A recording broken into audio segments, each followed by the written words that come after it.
Vous écoutez le Flash Actu, issu de l'épisode S211 du podcast Faut pas pousser les ISO, diffusé le 13 mai 2021.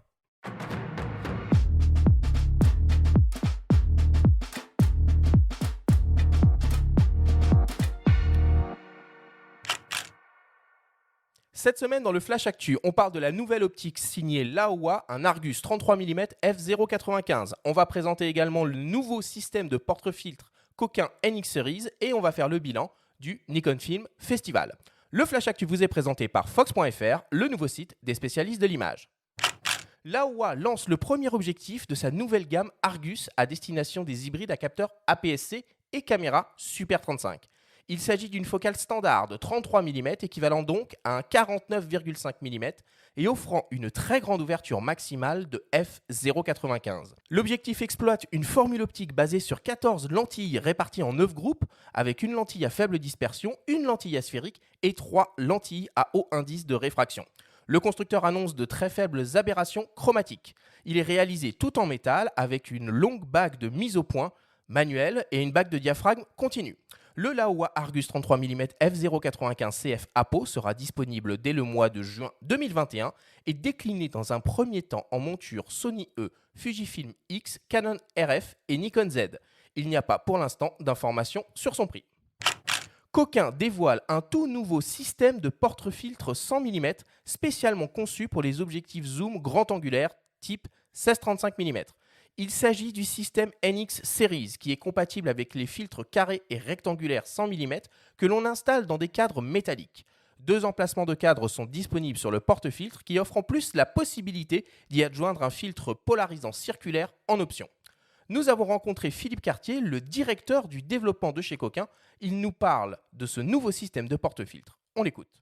Alors, le NX Series a été conçu pour les photographes de paysage, beaucoup. On va dire que la photographie de paysage reste quand même l'un des domaines dans lequel l'usage des filtres est le plus courant. Le NX a l'intérêt en fait de couvrir du 16 mm, donc tous les photographes équipés d'optique type 16-35 vont pouvoir avoir une solution en 100 mm qui sera légère et compacte.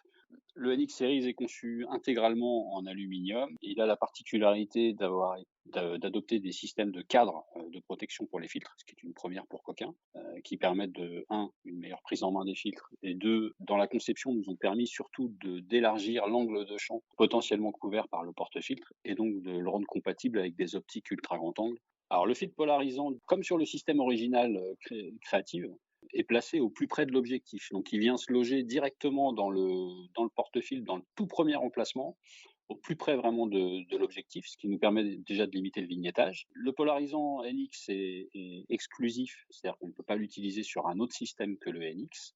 Alors il est soit vendu séparément, soit intégré dans tous les kits. Ensuite il se pilote directement, il se règle directement par la petite molette qui est sur le côté du porte-filtre, avec un petit mécanisme assez simple mais assez précis, ce qui permet aussi de le rendre indépendant de l'orientation du porte-filtre. Le porte-filtre Kokin NX Series sera disponible fin mai et proposé au prix de 109,99 €. Les cadres métalliques seront proposés à l'unité au prix de 19,99 €. Le filtre polarisant sera pour sa part proposé au prix de 89,99 €. De nombreux kits seront mis en place, dont un conçu pour le paysage, incluant le porte-filtre, le filtre polarisant et 2 filtres de densité neutre de la gamme Nuance Extrême, un uni 10 IL et un dégradé 3 IL montés dans leur cadre métallique. Ce kit sera proposé au prix de 399,99 €. L'édition 2021 du Nikon Film Festival sur le thème Un jeu est désormais terminée. Le jury, présidé par Éric Judor, et le public ont rendu leur verdict. Le grand prix du jury est décerné au film très émouvant « Fier de toi mon fils » réalisé par Florian Delormeau. Le prix du public a été décerné au film Casse-Dep, réalisé par Alexandre Marinelli.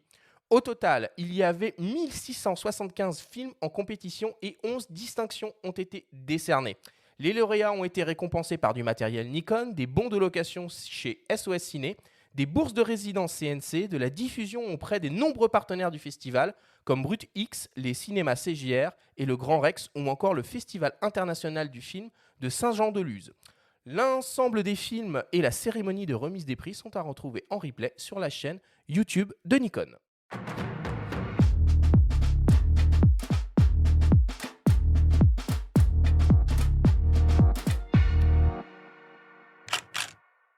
Encore une belle actualité cette semaine, Benjamin, et une actualité une fois plus dominée par l'univers de l'optique. Ah oui, des optiques et puis toujours la monture en force. C'est marrant, hein, tout ce que sort la OA, à chaque fois ils arrivent à sortir des optiques qui sortent complètement du lot. Il n'y en a pas une pareille. J'aime beaucoup moi leur espèce de Ouais, grand tube, le 24 mm macro de dingue macro là. étanche qu'on Ouais. peut plonger dans des verres d'eau pour faire des plans ou de la macro de manière un petit peu insolite. Donc c'est très intéressant ce qu'ils font. Et puis, on va en reparler dans le grand débat, mais c'est très intéressant aussi ce nouveau porte-filtre. Moi, enfin, peut-être que Raph ou Patrick aimeraient dire un mot là-dessus. Alors moi, j'ai eu la chance, en fait, j'étais chez Coquin hier, en fait, justement, pour récupérer un modèle. Et en fait, je dirais que bon, Coquin a toujours été à la page en termes de filtres, puisque c'est quand même eux qui ont été initiateurs, je dirais, dans le monde, hein, quand même, du système de filtres modulables, le porte-filtre. Hein, c'était Jean Coquin en 76, si ma mémoire est bonne. On est parti à l'époque d'un bout de plastique, hein, c'est un porte-filtre en plastique. Et aujourd'hui, on a un système qui est quand même beaucoup plus abouti, qui fait suite au système Evo, qui était déjà un porte-filtre quand même vraiment très très bien conçu aussi, lui aussi en aluminium type aéronautique, si ma mémoire est bonne.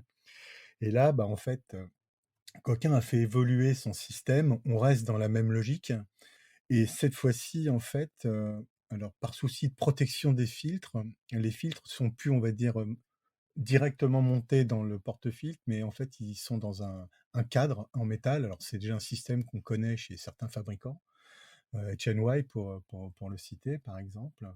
Et là, l'avantage, c'est que le système de Coquin reste ouvert à d'autres filtres à partir du moment où ils sont en 100, 100 ou en 100, 150. Et alors, évidemment, avec une Alors, quand épaisseur. tu dis 100, 100, 100, 150, c'est des millimètres, hein, c'est les Oui, oui, tailles, 100 millimètres, oui, c'est oui, les c'est tailles des la filtres, taille. c'est Alors, ça. c'est des filtres carrés ou des filtres rectangulaires. Et alors, il ne faut pas qu'ils fassent plus de 2 millimètres d'épaisseur, mais on pourra dire que les filtres de la concurrence pourront se monter dans ces cadres et dans le porte-filtre de Coquin. Raphaël, donc le Nikon Film Festival, voilà un événement qui prend de plus en plus d'ampleur, un événement 100% digital depuis 2 ans maintenant. La vidéo, c'est quelque chose qui t'intéresse, sur lequel tu as envie de t'essayer ou pas trop? Ça m'a toujours attirée, c'est vrai, mais j'ai jamais vraiment eu le bon équipement, on va dire, pour créer quelque chose de qualité qui réponde du moins aux attentes que j'ai pour ce que je produis. Mais peut-être que quand je passerai au système mirrorless chez Canon, ce sera plus pratique. Donc c'est clairement dans mes objectifs. Tu es encore une utilisatrice de réflexe? Absolument. Benjamin, est-ce que tu as repéré d'autres choses cette semaine qu'on n'a pas abordées? Je sais qu'on est un peu en retard au niveau des optiques. Bon, il y a plein d'optiques, hein, Arthur. Il y a plein d'optiques encore et toujours, finalement, parce que comme on a fait une petite pause de 15 jours, en avril, il y a entre-temps des grands tanks qui sont sortis chez Fuji, le Fujinon 18 mm, f1.4, on a un Sony 14 mm f1.8, un Samyang 12 mm f2, des focales fixes, lumineuses. C'est pas mal ça, non, pour les aurores boréales en Islande? Qu'est-ce que t'en penses, Raph? Toi, tu utilises quoi pour shooter des aurores boréales? Moi, j'utilise un 35 mm en 1.8, 1.4, pardon. C'est l'angle que je préfère. Je trouve que le trop grand angle, après, peut-être que ça déforme un petit peu trop le rendu paysage que j'aime dans le rendu des aurores. Mais ouais, un 35 mm, je trouve que ça marche plutôt bien. Et puis pour terminer là sur ces listes de nouveaux objectifs, aussi très récemment, là, il y a quelques jours, Leica a annoncé un nouveau zoom transstandard 2.8 constant à 24-70 mm en monture L, qui vient donc rejoindre le modèle Sigma et le modèle Panasonic. Donc ceux qui utilisent des boîtiers en monture L, ils ont du choix pour leur 24-70. C'est pas le même prix, hein. C'est pas le même prix, effectivement aussi.